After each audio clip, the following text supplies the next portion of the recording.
Hi guys, it's Riccardo here, and in this channel I'm gonna post about computer science and artificial intelligence.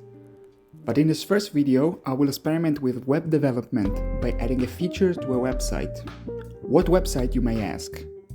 It's the website of Data Pizza, which is an Italian startup helping the candidates meet with the best companies. From this page, which is the main one, you can see various postings for various roles, with varying experience and locations. But you have just one search bar at the top, and I think that with more data and more postings, you should be able to have a bit more control over your search. For example, you should be able to search based on your experience, but I don't have access to the back end, so I'm just gonna do this on the front end by scraping the data from the page. Disclaimer, I don't own any of this data. This is just a proof of concept, an experiment. If we want to filter the data, we first have to acquire it.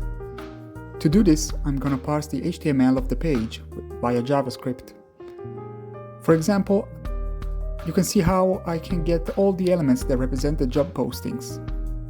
Inside them, we can parse the tags with certain colors, so that we get the strings that represent, for example, the location, the experience required, the pay, and so on. Then I'm going to normalize the data. To adjust them, I just look at them and go by trial and error. In the end, we have to add the controls to make use of this new data. For example, drop-downs and fields where you can input a number. We then add the listener to the click of the button. And this listener will trigger the filtering of the data. Now let's use it. Let's say I'm looking for an AI engineer position with a full-time commitment and a pay of 38,000.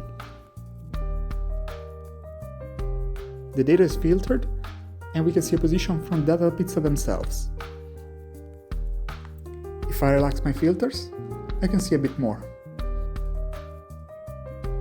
See you next time.